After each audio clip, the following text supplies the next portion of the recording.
noches, una porción de fe les saluda en este día y vamos a leer hoy el libro de Primero de Samuel, capítulos 12 al 14. Iniciamos. Samuel le habló a todo Israel: préstenme atención, yo les he hecho caso en todo lo que me han pedido y les he dado un rey que los gobierne. Ya tienen el rey que va a dirigirlos. En cuanto a mí, ya estoy viejo y lleno de canas, y mis hijos son parte del pueblo. Yo los he guiado a ustedes desde mi juventud hasta la fecha. Aquí me tienen. Pueden acusarme en la presencia del Señor y de su ungido. ¿A quién le he robado un buey o un asno? ¿A quién he defraudado? ¿A quién he oprimido? ¿Por quién me he dejado sobornar? Acúsenme y pagaré lo que corresponda. No nos has defraudado, respondieron. Tampoco nos has oprimido, ni le has robado nada a nadie. Samuel insistió: que el Señor y su ungido sean hoy testigos de que ustedes no me han hallado culpable de nada. Que lo sean, fue la respuesta del pueblo. Además, Samuel les dijo: testigo es el Señor que escogió a Moisés y Aarón para sacar de Egipto a los antepasados de ustedes. Y ahora, préstenme atención. El Señor los ha colmado de beneficios a ustedes y a sus antepasados. Pero yo tengo una querella contra ustedes ante el Señor. Después de que Jacob entró en Egipto, sus descendientes clamaron al Señor. Entonces el Señor envió a Moisés y a Aarón para sacarlos de Egipto y establecerlos en este lugar. Pero como se olvidaron de su Señor y Dios, Él los entregó al poder de Sísara, comandante del ejército de Hazor, y al poder de los filisteos y del rey del Moab, y ellos les hicieron guerra. Por eso ustedes clamaron al Señor: hemos pecado al abandonar al Señor y adorar a los ídolos de Baal y a las imágenes de Astarte. Pero ahora, si nos libras del poder de nuestros enemigos, solo a ti te serviremos. Entonces el Señor envió a Jerubbaal, Barak, Jefté y Samuel, y los libró a ustedes del poder de los enemigos que los rodeaban para que vivieran seguros. No obstante, cuando ustedes vieron que Nahas, rey de los amonitas, los amenazaba, me dijeron: no, queremos que nos gobierne un rey, y esto a pesar de que el Señor su Dios es el rey de ustedes. Pues bien, aquí está el rey que pidieron y que han escogido, pero tengan en cuenta que es el Señor quien les ha dado ese rey. Si ustedes y el rey que los gobierne temen al Señor su Dios y le sirven y le obedecen acatando sus mandatos y manteniéndose fieles a Él, magnífico. En cambio, si lo desobedecen y no acatan sus mandatos, Él descargará su mano sobre ustedes como la descargó contra sus antepasados. Y ahora, préstenme atención y observen con sus propios ojos algo grandioso que el Señor va a hacer. Ahora no es tiempo de lluvia, sino de cosecha. Sin embargo, voy a invocar el nombre al Señor y Él enviará truenos y lluvia. Así se darán cuenta de la gran maldad que han cometido ante el Señor al pedir un rey. Samuel invocó al Señor y ese mismo día el Señor mandó truenos y lluvias. Todo el pueblo sintió un gran temor ante el Señor y ante Samuel. Y le dijeron a Samuel: ora al Señor tu Dios por nosotros, tus siervos, para que no nos quite la vida. A todos nuestros pecados hemos añadido la maldad de pedirle un rey. No teman, replicó Samuel. Aunque ustedes han cometido una gran maldad, no se aparten del Señor. Más bien, sírvanle de todo corazón. No se alejen de Él por seguir a ídolos inútiles que no los pueden ayudar ni rescatar, pues no sirven para nada. Por amor a su gran nombre, el Señor no rechazará a su pueblo. De hecho, Él se ha dignado hacerlos a ustedes su propio pueblo. Pero los exhorto a temer al Señor y a servirle fielmente y de todo corazón, recordando los grandes beneficios que Él ha hecho en favor de ustedes. Si persisten en la maldad, tanto ustedes como su rey serán destruidos. Saúl tenía 30 años cuando comenzó a reinar sobre Israel y su reinado duró 42 años. De entre los israelitas, Saúl escogió 3,000 soldados. 2,000 estaban con él en Micmas y en los montes de Betel, y 1,000 estaban con Jonatán en Gibea de Benjamín. Al resto del ejército Saúl lo mandó a sus hogares. Jonatán atacó la guarnición filistea apostada en Geba, y esto llegó a los oídos de los filisteos. Entonces Saúl mandó que se tocara la trompeta por todo el país, pues dijo: que se enteren todos los hebreos. Todo Israel se enteró de esta noticia. Saúl ha atacado la guarnición filistea, así que los israelitas se han hecho odiosos a los filisteos. Por tanto, el pueblo se puso a las órdenes de Saúl en Gilgal. Los filisteos también se juntaron para hacerle la guerra a Israel. Contaban con 3,000 carros, 6,000 jinetes y un ejército tan numeroso como la arena a la orilla del mar. Avanzaron hacia Micmas, al este de Bet-Aven, y ahí acamparon.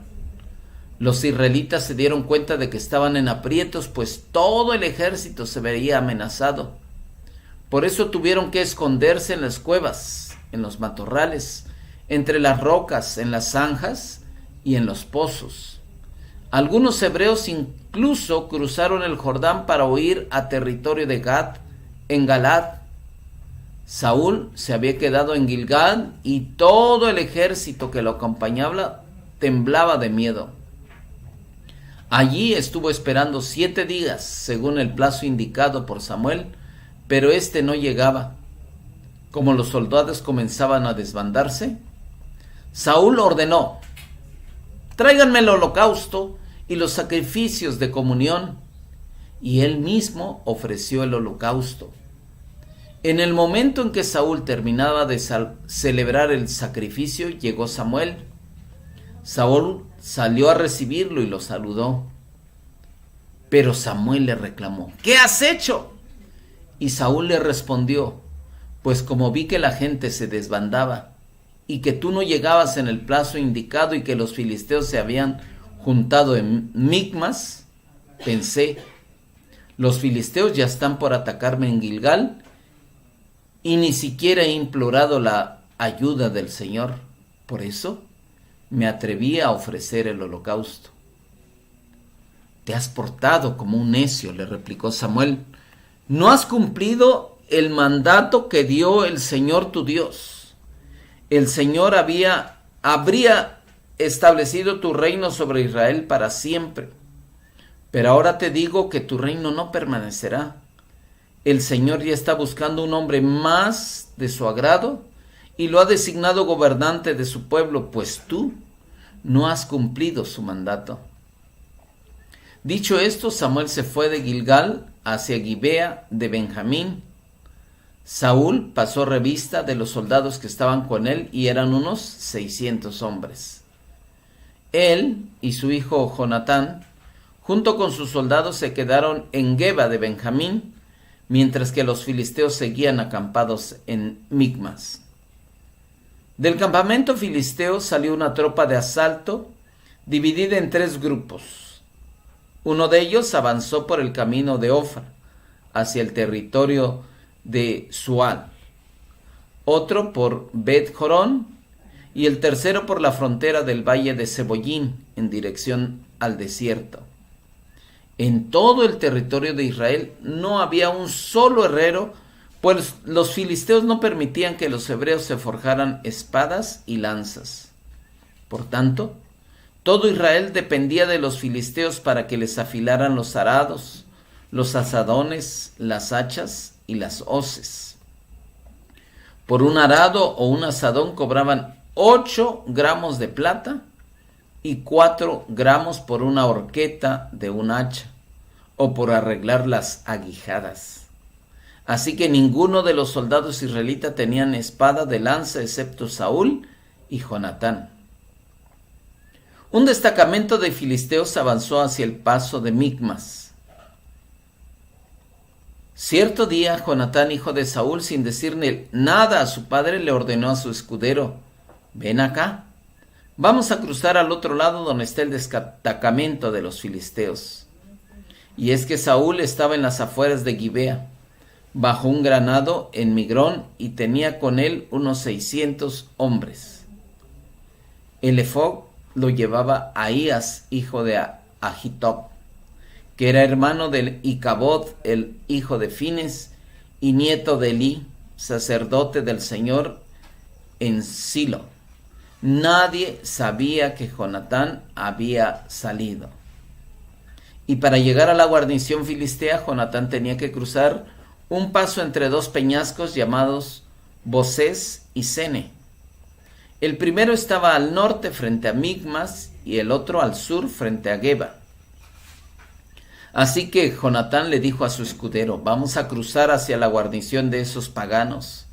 Espero que el Señor nos ayude, pues para él no es difícil salvarnos, ya sea con muchos o con pocos. Adelante, respondió el escudero. Haga usted todo lo que tenga pensado hacer, que cuenta con todo mi apoyo. Bien, dijo Jonatán, vamos a cruzar hasta donde estén ellos para que nos vean. Si nos dicen esperen a que los alcancemos, ahí nos quedaremos en vez de avanzar. Pero si nos dicen vengan acá, avanzaremos, pues será señal de que el Señor nos va a dar la victoria. Así pues, los dos se dejaron ver por la guarnición filistea. ¡Miren!, exclamaron los filisteos. Los hebreos empiezan a salir de las cuevas donde estaban escondidos. Entonces los soldados de la guarnición les gritaron a Jonatán y a su escudero: vengan acá, tenemos algo que decirles. Ven conmigo, le dijo Jonatán a su escudero, porque el Señor le ha dado la victoria a Israel. Jonatán trepó con pies y manos, seguido por su escudero. A los filisteos que eran derribados por Jonatán, el escudero los remataba. En ese primer encuentro, que tuvo lugar en un espacio reducido, Jonatán y su escudero mataron a unos 20 hombres. Cundió entonces el pánico en el campamento filisteo y entre el ejército que estaba en el campo abierto. Todos ellos se acobardaron, incluso los soldados de la guarnición y las tropas de asalto. Hasta la tierra tembló y hubo pánico extraordinario. Desde Gibea de Benjamín, los centinelas de Saúl podían ver que el campamento huía en desbandada. Saúl dijo entonces a sus soldados: pasen revista a ver quién de los nuestros falta. Así lo hicieron y resultó que faltaban Jonatán y su escudero. Entonces Saúl le pidió a Ahías que trajera el arca de Dios. En aquel tiempo, el arca estaba con los israelitas. Pero mientras hablaban, el desconcierto en el campo filisteo se hizo peor, así que Saúl le dijo al sacerdote: no lo hagas. Enseguida Saúl reunió a su ejército y todos juntos se lanzaron a la batalla. Era tal la confusión entre los filisteos que se mataban unos a otros. Además, los hebreos que hacía tiempo que se habían unido a los filisteos y que estaban con ellos en el campamento, se pasaron a las filas de los israelitas que estaban con Saúl y Jonatán. Y los israelitas que se habían escondido en los montes de Efraín, al oír que los filisteos huían, se unieron a la batalla para perseguirlos. Así libró el Señor a Israel aquel día, y la batalla se extendió más allá de Bet-Aven. Los israelitas desfallecían de hambre, pues Saúl había puesto al ejército bajo este juramento: maldito el que coma algo antes del anochecer, antes de que pueda vengarme de mis enemigos. Así que aquel día ninguno de los soldados había probado bocado. Al llegar todos a un bosque, notaron que había miel en el suelo. Cuando el ejército entró en el bosque, vieron que la miel corría como agua, pero por miedo al juramento, nadie se atrevió a probarla. Sin embargo, Jonatán, que no había oído a su padre poner al ejército bajo juramento, alargó la vara que llevaba en la mano, hundió la punta en un panal de miel y se la llevó a la boca. Enseguida se le iluminó el rostro. Pero uno de los soldados le advirtió: tu padre puso al ejército bajo un juramento solemne, diciendo: maldito el que coma algo hoy, y por eso los soldados desfallecen. Mi padre le ha causado un gran daño al país, respondió Jonatán. Miren cómo me volvió el color al rostro cuando probé un poco de esta miel. Imagínense si todo el ejército hubiera comido del botín que se le arrebató al enemigo, cuánto mayor habría sido el estrago causado a los filisteos. Aquel día los israelitas mataron filisteos desde Migmas hasta Ayalón, y como los soldados estaban exhaustos, echaron mano del botín, agarraron ovejas, vacas y terneros, los degollaron sobre el suelo y se comieron la carne con todo y sangre. Entonces le contaron a Saúl: los soldados están pecando contra el Señor, pues están comiendo carne junto con la sangre. Son unos traidores, replicó Saúl. Hagan rodar una piedra grande y tráiganmela ahora mismo. También les dijo: vayan y díganle a la gente que cada uno me traiga su toro o su oveja para degollarlos y comerlos aquí, y que no coman ya carne junto con la sangre, para que no pequen contra el Señor. Esa misma noche cada uno llevó su toro y lo degollaron ahí. Luego Saúl construyó un altar al Señor.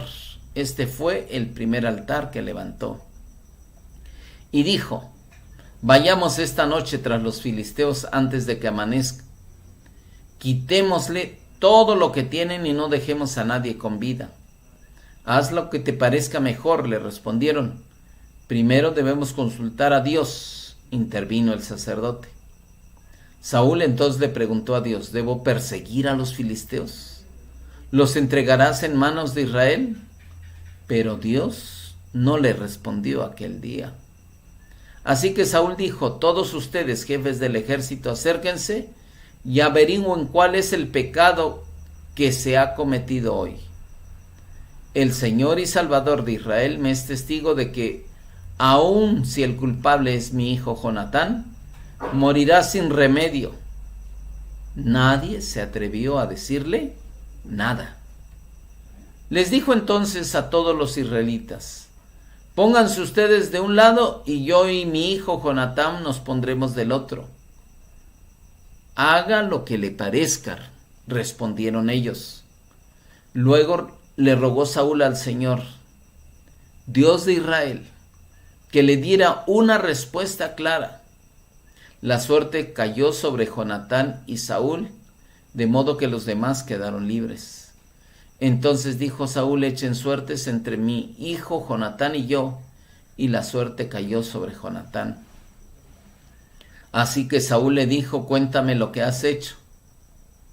Es verdad que probé un poco de miel con la punta de mi vara, respondió Jonatán, y por eso tengo que morir.